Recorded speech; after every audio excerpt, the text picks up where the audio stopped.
آج کم و بیش معاشرے کے 99% افراد اسی پریشانی میں مبتلا ہیں جس کو میں ذکر کر رہا ہوں۔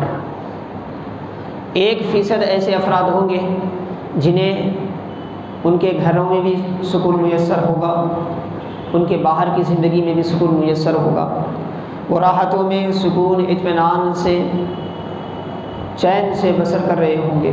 ورنہ اکثر و بیشتر آج کا جو ماحول ہے ہم دیکھتے ہیں ہر طرف عداوتیں ہیں، دشمنیاں ہیں، اختلافات ہیں، کہیں کینہ ہے، کہیں بغض ہے، کہیں حسد ہے۔ اسی انتہائی نازیبا ماحول میں مرد بھی زندگی گزار رہا ہے اور عورت بھی زندگی گزار رہی ہے۔ ایسے معاشرے میں جو بظاہر ایک انسانی معاشرہ ہے لیکن حقیقت میں معنوی اعتبار سے اگر اس کو دیکھیں تو ایک جہنم سے کم نہیں ہے، ایک عذاب دوزخ سے کم نہیں ہے۔ قبر کا عذاب ہے اپنی جگہ، آخرت کا عذاب اپنی جگہ ہے، جہنم کا عذاب اپنی جگہ ہے، لیکن آج کا انسان جو زندگی گزار رہا ہے اس کی زندگی بھی کوئی عذاب سے کم نہیں ہے۔ ایسا کیوں؟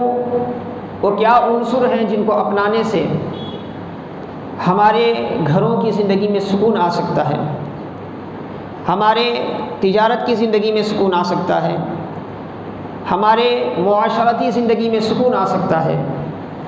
اس کو بھی ہم اگر دیکھنا چاہیں تو وہ چیز آپ کو کہاں ملے گی؟ محمد الرسول اللہ صلی اللہ علیہ وسلم کی مبارک زندگی میں آپ کو ملے گی۔ آقا علیہ الصلوۃ والسلام کی تعلیمات کے جھروکوں میں آپ کو آپ کے گھر کا چین بھی ملے گا، آپ کے گھر کا سکون بھی ملے گا، آپ کے معاشرے کا سکون بھی ملے گا، آپ کے خاندان کا سکون بھی ملے گا، آپ کی تجارت اور ملازمت کا سکون بھی ملے گا، آپ کی انفرادی اور اجتماعی زندگی میں جو بے کلی ہے، جو اضطراب ہے، جو پریشانی ہے، جو ذہنی دباؤ ہے، ان تمام چیزوں سے باہر نکلنے کا ایک ہی راستہ ہے اور وہ راستہ ہے محمد الرسول اللہ صلی اللہ علیہ وسلم کا راستہ۔ وہ راستہ ہے پیارے آقا علیہ الصلوۃ والسلام کا راستہ۔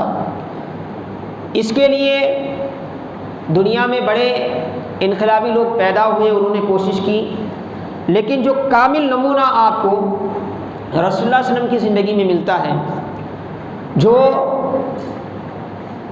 100% جسے ہم کہہ سکتے ہیں 100% اثر کرنے والا فارمولہ آپ کو اگر کہیں مل سکتا ہے تو وہ محمد رسول اللہ صلی اللہ علیہ وسلم کی تعلیمات میں ملتا ہے، وہ آقا علیہ الصلوۃ والسلام کی تعلیمات میں ملتا ہے۔ حاضرین محترم اعزائے گرامی، آج کی اس زندگی میں ایسا کیوں ہے کہ ہم کسی بھی چیز کو پسند نہیں کرتے اور کوئی بھی چیز ہمیں پسند نہیں آتی؟ گھر کے ماحول میں ایک دوسرے کو لے کر عداوتیں ہیں، دشمنیاں ہیں، یہاں تک کہ میاں بیوی میں دشمنیاں، عداوتیں ہیں، میاں بیوی کا دو خاندان ایک دوسرے کا مخالف ہے، دشمن ہے۔ باہر کی زندگی میں دوستوں میں جن دوستوں میں ہم اٹھنا بیٹھنا کرتے ہیں وہاں بھی ہم دیکھتے ہیں کہ عداوتیں ہیں، ایک دوست دوسرے دوست سے جلتا ہوا نظر آتا ہے، حسد کرتا ہوا نظر آتا ہے، کبھی غیبت ہے، کبھی چغلی ہے، کبھی پیٹھ پیچھے جھوٹی تہمتیں ہیں۔ یہ سارا ماحول جو ہے معاشرے کو ایک دم سے بے جان کر کے رکھ دیتا، اور اس معاشرے میں جینے والا حقیقت میں جہنم کے عذاب کا احساس کرتا ہے، جہنم کے عذاب کا احساس۔ اس سے نکلنے کا کیا راستہ ہے؟ اس سے باہر نکلنے کا کیا راستہ ہے؟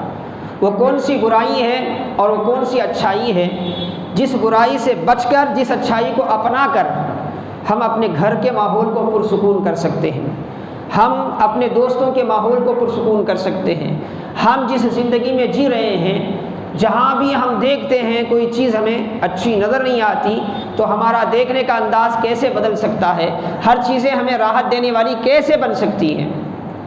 یہ ایسا فلسفہ ہے، آپ علم فلسفہ کے پروفیسر سے پوچھیں تو وہ ایک لمبی چوڑی بات آپ کے سامنے رکھے گا، بڑے بڑے نفسیات کے ماہرین سے آپ پوچھیں، کئی لوگ اسی ماحول کے سبب سے، کئی خواتین گھروں میں ایسے ہیں جو نفسیات کے بیمار ہیں، ماہانہ وہ نفسیات کے ڈاکٹر کے پاس جا کر گولیاں لاتی ہیں، جب تک وہ گولیاں کھاتی نہیں ہیں ان کے ماحول میں سکون نہیں ہوتا۔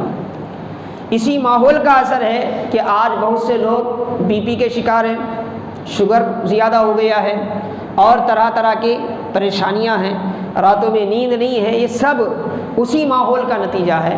ان تمام مصیبتوں سے نکلنے کا بالکل آسان اور ایک انتہائی جامع نسخہ ہمیں محمد رسول اللہ صلی اللہ علیہ وسلم کی تعلیم میں ملتا ہے، آقا علیہ السلام کی تعلیم میں ملتا ہے۔ مسلمان ہی وہ قوم ہے اگر وہ سمجھے، اگر وہ بیدار ہو، اگر وہ جانے اور اسلاف کی طرح اپنی زندگی کو پلٹ کر واپس رسول اللہ علیہ وسلم کی زندگی پر ڈھالنے کی کوشش کریں، آقا کی زندگی کو نمونہ بنا کر وہ آگے بڑھنے کی کوشش کریں، تو نہ صرف وہ اس کربناک ماحول سے نکل سکتے ہیں بلکہ دنیا کو بھی کربناک ماحول سے نکال سکتے ہیں۔ حاضرین محترم مزان گرامی، بغض، کینہ، حسد، جلن، غیبت، پیٹھ پیچھے کسی کی برائی کرنا، چغلی کھانا اور کسی کو گالیاں دینا، لڑائی کرنا، جھگڑا کرنا، جس کے بہت برے نتائج کیا ہے انسان کی زندگی پر مرتب ہوتے ہیں، اس کی بنیادی وجہ کیا ہے؟ تو قرآن نے اس کی بنیادی وجہ بیان فرمائی۔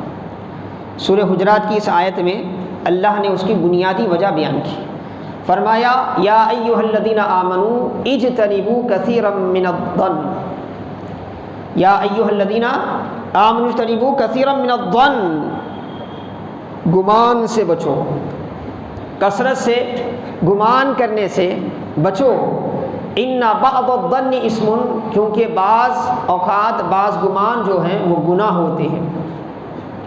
یہ آیت شریفہ ہمارے معاشرے میں پائے جانے والے ایک انتہائی ایمانی، اخلاقی اعتبار سے بڑی بڑی قوموں کو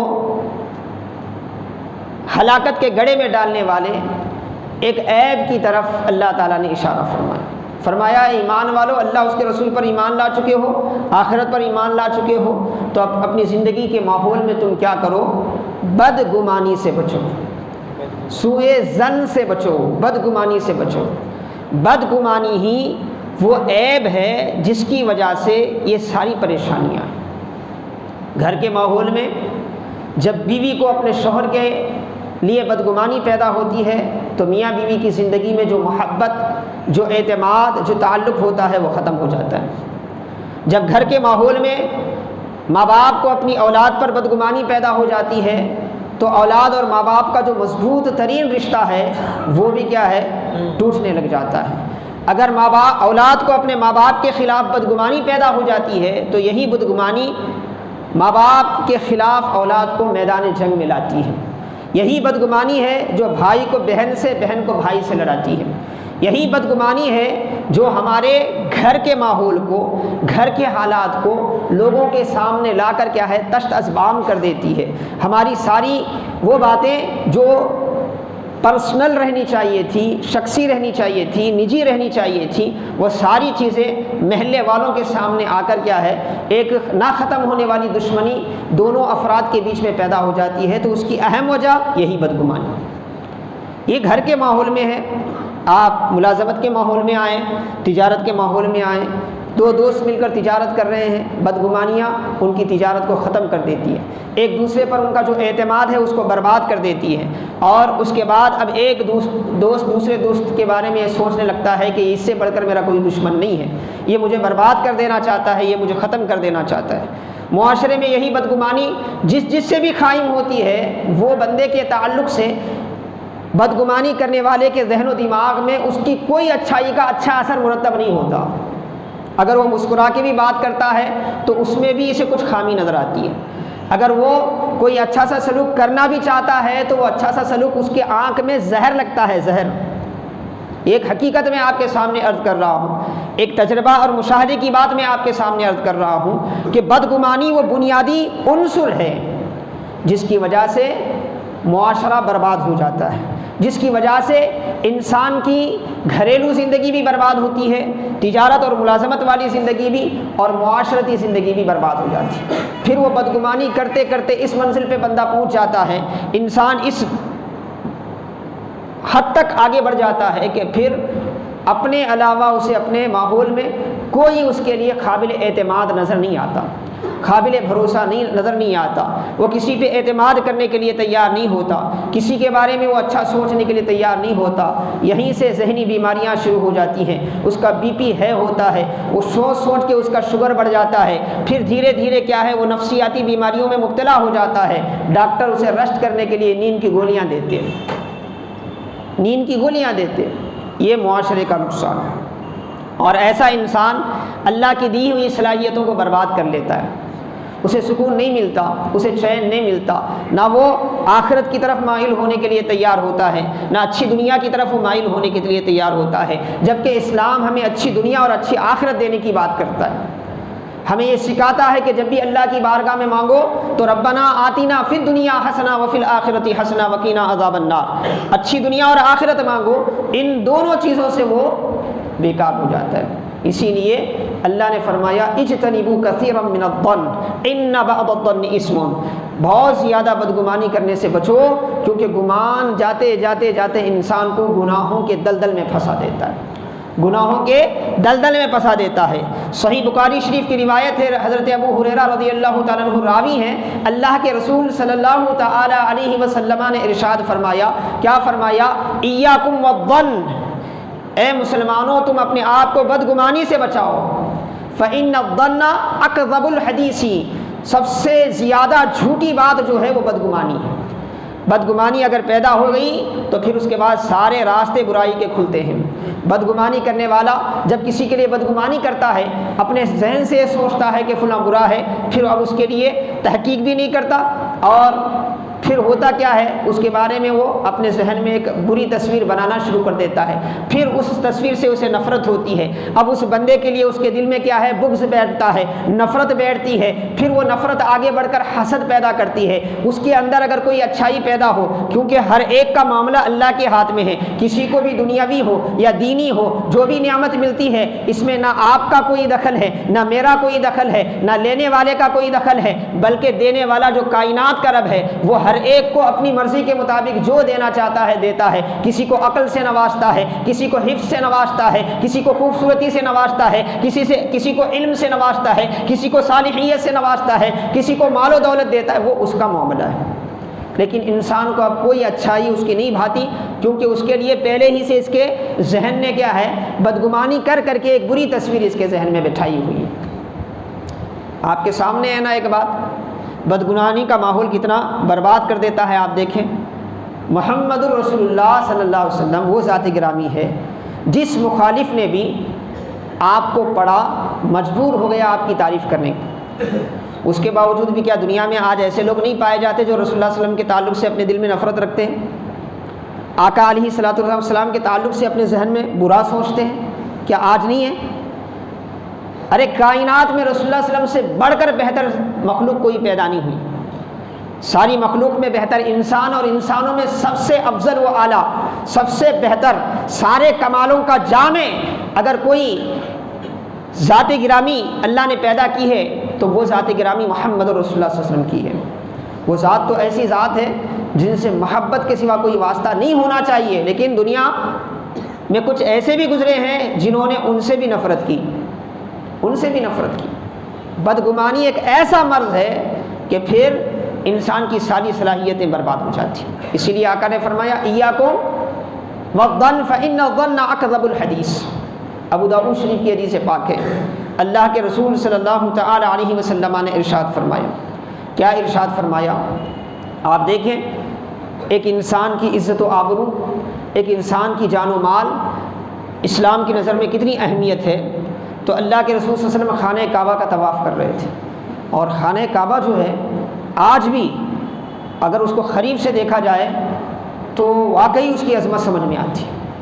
ہم فوٹو میں دیکھتے ہیں اور لائیو ٹیلی کاسٹ دیکھتے ہیں، اس کا بھی اپنا ایک اثر ہے، لیکن بالمشافہہ جب کوئی بندہ، میں تو سمجھتا ہوں کیسا بھی بندہ ہو، جب خانہ کعبہ کے سامنے جاتا ہے تو اس کی وجاہت اسے متاثر کیے بغیر نہیں رہتی۔ اس کے سامنے جانے کے بعد وہ اپنے دل کو قابو میں نہیں رکھ سکتا، کچھ نہ کچھ، اگر اس کا دل سخت موم، سخت پتھر بھی ہو گیا ہے تو اس پر بھی کچھ نہ کچھ خانہ کعبہ کے دیدار کا اثر اپنی جگہ پڑتا ہے۔ 1400 سال بعد میں کہہ رہا ہوں، جب حضرت ابراہیم علیہ السلام نے اس کو بنایا تھا، جب محمد رسول اللہ اس کا طواف کر رہے تھے تو اس کی انوار کا عالم کیا تھا وہ تو اللہ ہی بہتر جانتا ہے۔ لیکن آج کے ماحول میں بھی، جبکہ مسلمانوں کا اکثر طبقہ جو ہے معصیت شعاری میں کیا ہے اپنی زندگی گزار رہا ہے، اس کے باوجود بھی گناہگار سے گناہگار بندہ بھی خانہ کعبہ کو بالکل سامنے سے دیکھتا ہے تو اس پر کیفیت برابر طاری ہوتی ہے۔ اب اس خانہ کعبہ کا طواف رسول اللہ صلی اللہ علیہ وسلم کر رہے ہیں، کرتے کرتے فرماتے ہیں اے اللہ کے گھر تیری کیا بڑی عظمت ہے، تیرا مقام کتنا اونچا ہے، اللہ نے تجھے کیسی حرمت عطا کی ہے، کیسا تقدس تجھے عطا کیا ہے۔ اس کے بعد آپ فرماتے ہیں اس ذات کی قسم جس کے قبضے قدرت میں میری جان ہے، اللہ کے نزدیک تیری حرمت سے زیادہ مومن کے جان و مال و عزت و آبرو کی حرمت ہے۔ مومن کے جان و مال اور عزت و آبرو کی حرمت جو ہے اس کا تقدس تیرے سے بھی زیادہ ہے۔ تو آپ اندازہ کریں یہ کتنی بڑی چیز ہے۔ اسی لیے ایک دوسرے مقام پر رسول اللہ صلی اللہ علیہ وسلم نے فرمایا، ابو داؤد شریف کی حدیث پاک ہے، اللہ کے رسول صلی اللہ علیہ وسلم نے فرمایا بے شک اللہ نے ایک مومن پر دوسرے مومن کے لیے اس کی جان کو، اس کے مال کو، اس کی عزت و آبرو کو حرام کر دیا ہے۔ نہ صرف اتنا بلکہ یہ بھی اللہ نے اس پر حرام کر دیا ہے کہ ناحق ایک مومن جو ہے دوسرے مومن کے خلاف بدگمانی کرے، بدگمانی رکھے ایک مومن دوسرے مومن کے لیے، اس کو بھی اللہ تبارک و تعالیٰ نے حرام قرار دیا ہے۔ تو آپ دیکھیں کتنے آسان انداز میں رسول اللہ صلی اللہ علیہ وسلم نے اس کی تعلیم دی۔ نہ صرف تعلیم دی بلکہ سیرت مبارکہ میں آتا ہے عملی طور پر رسول اللہ صلی اللہ علیہ وسلم نے صحابہ کے درمیان ایسا ماحول تیار کیا کہ دور دور تک کیا ہے بدگمانی کی راہیں پیدا نہ ہو سکیں، بدگمانی اس ماحول میں پنپ نہ سکے، اس کا آقا علیہ السلام نے اتنا اہتمام فرمایا کہ ہمیں صحابہ کا وہ پاکیزہ معاشرہ ہمیں نظر آتا ہے، ان کے گھر نظر آتے ہیں، ان کا بازار نظر آتا ہے، ان کا تجارت کرنا نظر آتا ہے، اور ساتھ ہی ساتھ ان کے سینوں کا کینوں سے محفوظ رہنا بھی ہمیں نظر آتا ہے، ان کے سینے ایک دوسرے کے لیے کتنے محفوظ تھے یہ بھی ہمیں نظر آتا ہے۔ تو یہ رسول اللہ صلی اللہ علیہ وسلم کی تربیت کا صدقہ ہے۔ آقا علیہ السلام کی اسی تعلیم کو عملی طور پر معاشرے میں نافذ کرنے کی برکت ہے کہ ہم دیکھتے ہیں کہ صدیق اکبر، فاروق اعظم، عثمان ذی النورین مولا کائنات، دیگر صحابہ کرام کی زندگیوں میں ایسے ماحول پیدا ہوتے ہیں کہ بدگمانیاں پیدا ہوں، لیکن پھر بھی بدگمانیاں پیدا نہیں ہوتی، بدگمانیوں کو وہاں جگہ نہیں ملتی، کیونکہ شیطان کا سب سے بڑا ہتھیار یہ ہے کہ وہ بدگمانی پیدا کرتا ہے، مخلوق سے بدگمانی پیدا کر کے بندے کو مخلوق سے الگ کر دیتا ہے، اور خالق سے بدگمانی پیدا کر کے مخلوق کو ذہنی طور پر مایوسی کا مریض بنا دیتا ہے، بندے کو مایوسی کا مریض بنا دیتا ہے۔ ماحول میں آپ کو ایسے بھی ملیں گے جنہیں صرف انسانوں سے شکایت نہیں ہے، پیدا کرنے والے سے بھی شکایت ہے۔ کیا آپ کے دوستوں میں ایسے نہیں ملے آپ کو؟ ہم کو تو دن رات ایسے لوگ ملتے ہیں جن کی سننے کے بعد ہمیں پتہ چلتا ہے کہ اسے تو اپنے ماں باپ سے، اپنے بھائی بہنوں سے، اپنے دوستوں سے ہی شکایت نہیں ہے، بلکہ کائنات کو چلانے والے اس ارحم الراحمین سے بھی شکایت ہے۔ یہ شیطان کا سب سے بڑا ہتھیار ہے۔ اسی لیے آقا نے فرمایا کہ مسلم معاشرہ جو ہے وہ بدگمانی سے باہر نکلے اور اس کی جگہ نیک گمانی پیدا ہو، حسن ظن پیدا ہو۔ ابو داؤد شریف کی حدیث پاک ہے، اللہ کے رسول نے فرمایا حسن ظن ایک بہتر عبادت ہے، ایک اچھی عبادتوں میں سے ایک ہے۔ صرف نماز پڑھنا ہی عبادت نہیں ہے، ایک مومن کے تعلق سے آپ کا گمان اچھا ہو، آپ ایک مومن کے تعلق سے اچھا سوچیں، یہ نیک گمانی بھی کیا ہے؟ عبادت کا ایک حصہ ہے۔ ایک نیک گمانی بھی عبادت کا ایک حصہ ہے۔ اب آئیں ہم تھوڑا سیرت رسول صلی اللہ علیہ وسلم کے حوالے سے کچھ باتیں آپ جاننے کی کوشش کریں کہ کس طرح اس پاکیزہ ماحول، ہم چاہتے نا معاشرہ اچھا ہو جائے، ہم چاہتے نا گھر درست ہو جائیں، ہمارے گھر بہتر ہو جائیں، تو یہ گھر بہتر کب ہوں گے؟ جب بدگمانیاں ختم ہوں گی۔ بدگمانیاں جب ختم ہوں گی تو گھر بہتر ہوگا۔ اس کے لیے اسلام نے تسلسل کے ساتھ تعلیم بھی دی ہے۔ اس مختصر سے وقت میں سارے زاویوں کو سمیٹنا ناممکن ہے، میں صرف اس کی برکتیں آپ کے سامنے عرض کرتا ہوں کہ اجتناب کیسے کیا جا سکتا ہے اور اجتناب کی برکتیں کیا ہیں، حسن ظن کی برکتیں کیا ہیں، اور بدگمانی کے نقصانات کیا ہیں، اور اس کے حوالے سے چند واقعات کے ذریعے جو کتب احادیث میں اور سیرت صحابہ اور سیرت اولیاء میں ہمیں ملتے ہیں، کچھ باتیں میں آپ کے سامنے عرض کرنے کی کوشش کروں گا۔ انشاءاللہ کسی موقع پر تفصیلاً اس پر بات ہوگی تو جب وہ سارے اصول آپ کے سامنے رکھے جائیں گے کہ کس طرح ہم بدگمانی سے بچ سکتے ہیں، کیونکہ اللہ کے وسلم نے وہ ساری چیزیں بیان فرمائیں، ساری چیزیں. جیسے مثال کے طور پہ ایک اصول میں آپ کے سامنے بیان کرتا ہوں. 2 آدمی ہیں، 3 آدمی بیٹھے ہوئے ہیں، 3 ہی آدمی ہیں، 3 کو چھوڑ کے چوتھا وہاں پر موجود نہیں ہے. اب اس میں 2 آپس میں تینوں ایک ہی جگہ بالکل قریب قریب بیٹھے ہوئے ہیں. اس میں سے ایک دوست کیا کرتا ہے، اور ایک دوست کے بالکل قریب جا کے کان میں سرگوشی کرتا ہے. ایسے سرگوشی کر رہا ہے کہ دائیں طرف کا دوست سن نہیں پاتا. تو اسلام کہتا ہے ایسا سرگوشی کرنا بھی منع ہے. آپ نے کچھ نہیں کہا ہوگا، آپ نے دوسری بات کہی ہوگی. آپ اپنے اس دوست کے بارے میں کچھ نہیں بول رہے، نہ اچھا بول رہے ہیں نہ برا بول رہے ہیں. مگر جب 3 مل کے بیٹھے ہیں آپ، اور کوئی آپ کی راز کی بات کرنی ہے تو آپ کو کسی اور موقع کی تلاش کرنی تھی. وہاں پر آپ کو بالکل بات کرنے کی اجازت نہیں ہے. کیوں؟ آپ اچھی ہی بات کر رہے ہوں گے، لیکن آپ کی اس حرکت کی وجہ سے آپ کے تیسرے دوست کے دل میں بدگمانی پیدا ہوگی. وہ سوچے گا کہ یہ دونوں مل کر کیا ہے، میرے خلاف کوئی بات کر رہے ہیں. دیکھیں آپ اسلام کا مزاج، اسلام کا طریقہ. بالکل آج بھی یہی حکم ہے مسلمانوں کو کہ 3 کہیں بیٹھے ہوئے ہوں تو ایک کو ہٹا کے 2 مل کے بات نہیں کر سکتے. ایسے بہت سے اصول آقا علیہ الصلوۃ والسلام نے بیان فرمائے تاکہ کیا ہے، بدگمانیاں ماحول میں پیدا نہ ہو. بدگمانی کا یہ زہر پھیلتے پھیلتے بڑے بڑے گناہ کرا دیتا ہے، بڑے بڑے گناہ کرا دیتا ہے. اگر اس کو ہم لے جائیں تو حضرت موسیٰ علیہ السلام کی زندگی میں، حضرت نوح علیہ السلام کی زندگی میں، انبیاء کی زندگی میں بے شمار ایسے واقعات آپ کو ملتے ہیں جہاں بدگمانیوں نے قوم کو پیغمبروں کے سامنے لا کر ٹھہرا کر دیا تھا، پیغمبروں کے خلاف کر دیا تھا. اسی بدگمانی نے، اسی ہتھیار کو استعمال کر کے شیطان نے مخلوق کو اللہ کے نیک بندوں سے دور کیا تھا. تو حاضرین محترم عزیزان گرامی، رسول اللہ صلی اللہ علیہ وسلم کی سیرت مبارکہ میں کیسے پاکیزہ تعلیمات ہیں آپ دیکھیں. صحیح بخاری میں روایت ہے اور صحیح مسلم میں بھی یہ روایت موجود ہے. رسول اللہ صلی اللہ علیہ وسلم ایک مرتبہ غالباً آپ اعتکاف میں تھے، رمضان کا موقع تھا.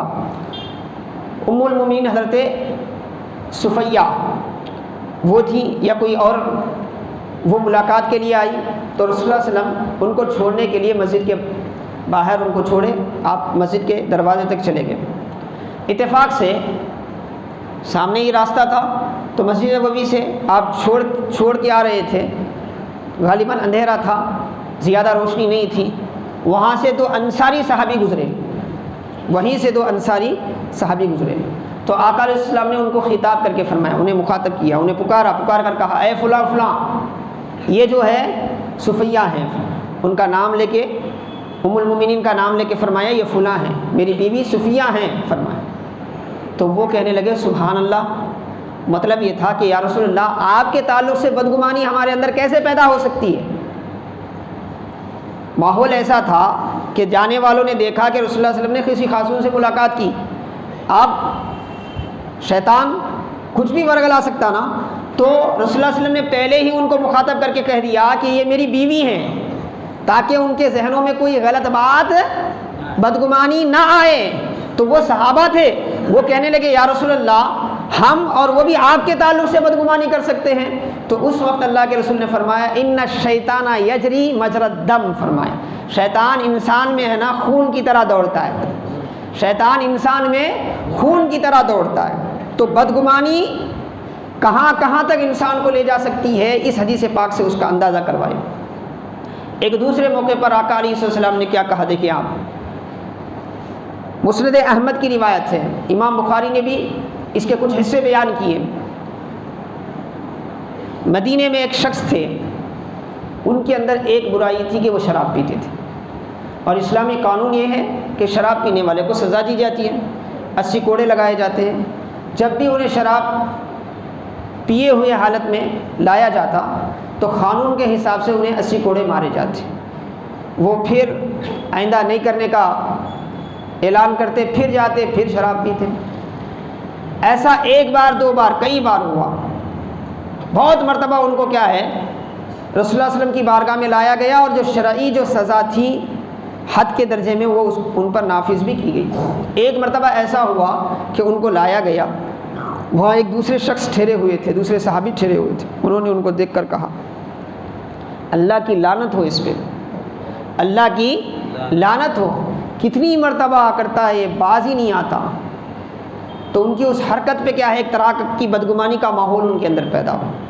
تو رسول اللہ صلی اللہ علیہ وسلم نے اس کو سنا، سنتے ہی فوری فرمایا اے فلاں فواللہ ما علمت انہ یحب اللہ ورسولہ. آپ نے فرمایا نہیں آپ اس پر لعنت مت کرو. کیوں؟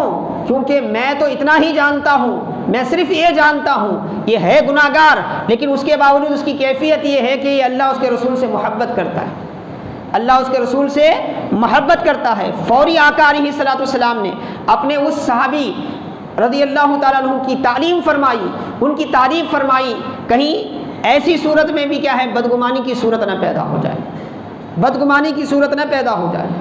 حاضرین محترم عزیزان گرامی، آپ اندازہ کریں کیا کیا انداز سے رسول اللہ صلی اللہ علیہ وسلم اس کی تعلیم دے رہے ہیں. کیوں؟ کیونکہ بدگمانی جیسا کہ میں نے عرض کیا ایک ایسی برائی ہے، اس سے طرح طرح کے ایسے گناہ پیدا ہوتے ہیں انسان کے اندر جس کا ہم تصور بھی نہیں کر سکتے، جس کا ہم تصور بھی نہیں کر سکتے. آج بھی آپ مسلمانوں کے گھروں کے 100 مسائل جو ہیں نا، ان میں 99 مسائل کا علاج یہی ہے کہ اس گھروں سے آپ بدگمانی ختم کر دیں، خود بخود گھر کا ماحول جو ہے وہ بالکل سکون والا ہو جائے گا.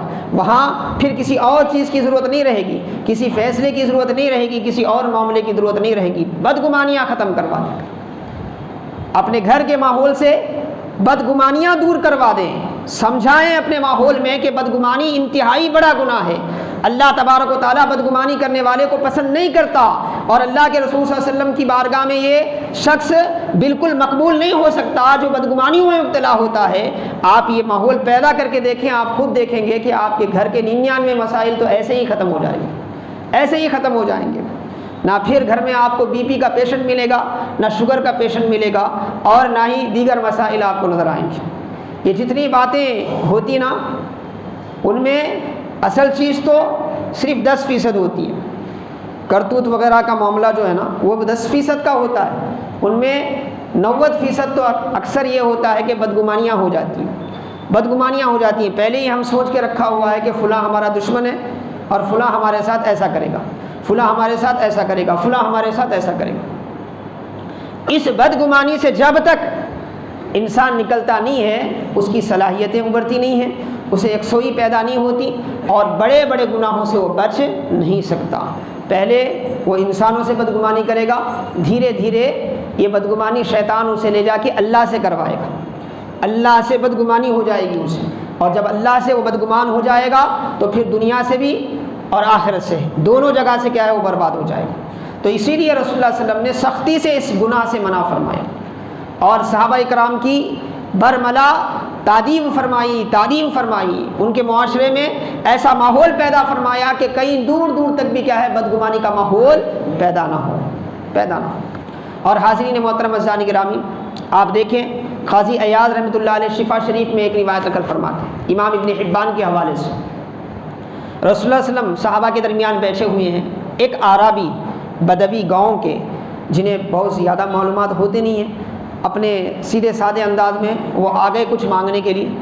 تو رسول اللہ صلی اللہ علیہ وسلم نے ان کو جو بیت المال سے عطیہ دینا تھا وہ عطیہ دے دیا. آقا علیہ السلام، آقا علیہ السلام نے انہیں وہ عطیہ عنایت فرمایا. اس کے بعد آپ نے ایک جملہ پوچھا ان سے، رسول اللہ صلی اللہ علیہ وسلم نے ان سے ایک جملہ پوچھا، میں نے آپ کے ساتھ اچھا سلوک کیا، میں نے آپ کے ساتھ حسن سلوک کیا کہ نہیں کیا؟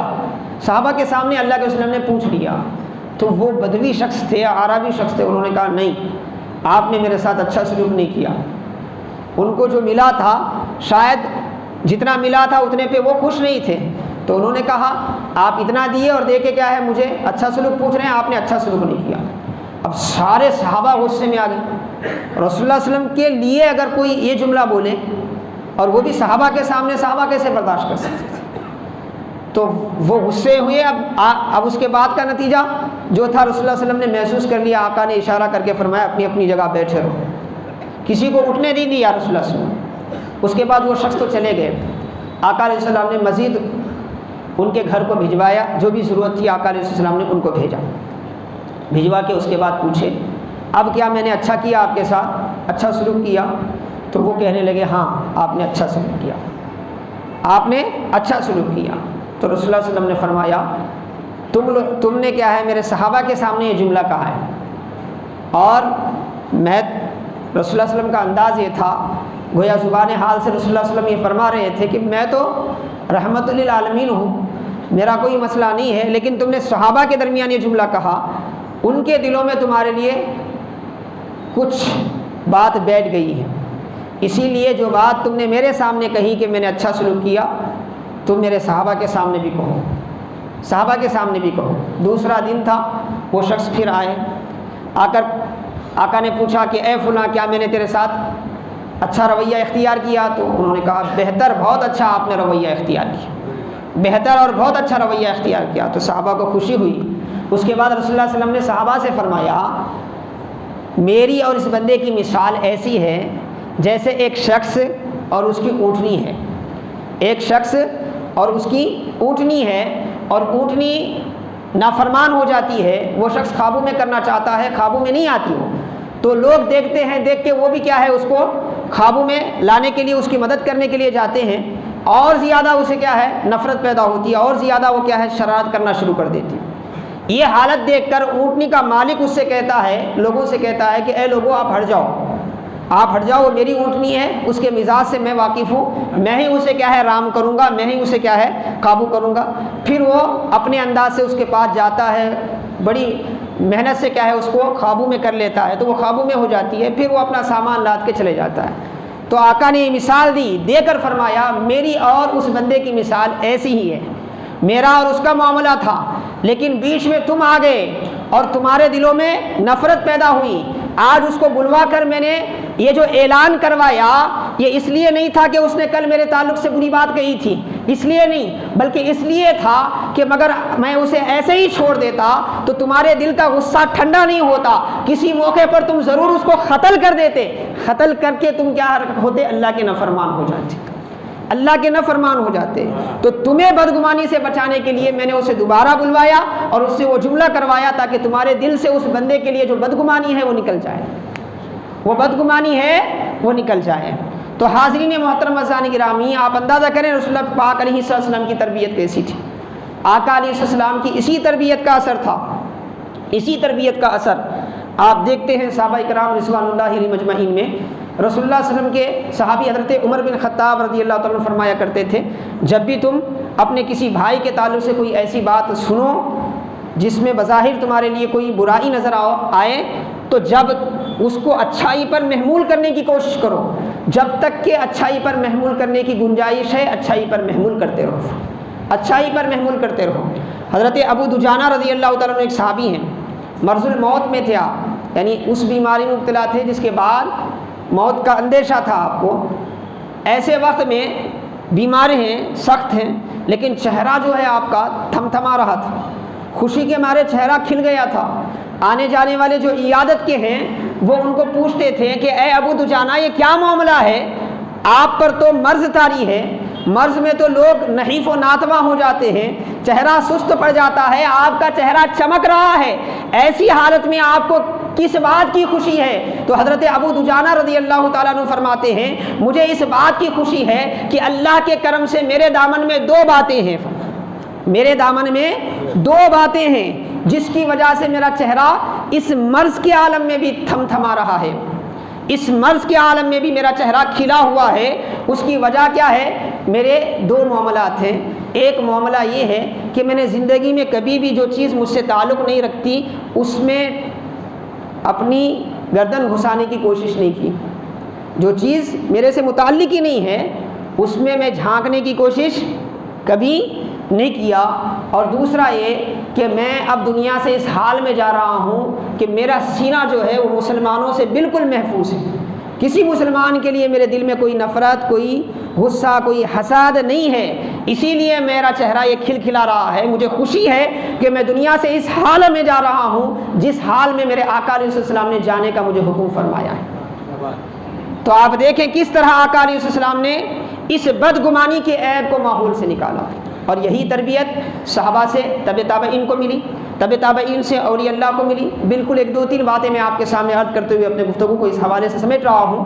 حاضرین محترم عزیزان گرامی، یہ صرف تقریر نہیں ہے، ایک ایسا سبق میں آپ کے سامنے آج رکھا ہوں، اگر اس پر آپ اور میں عمل کریں تو ہماری دنیا تو بہتر ہوگی ہی ہوگی، آخرت کے کئی عذابات سے انسان بچ جائے گا، خبر کے کئی عذابات سے انسان محفوظ ہو جائے گا۔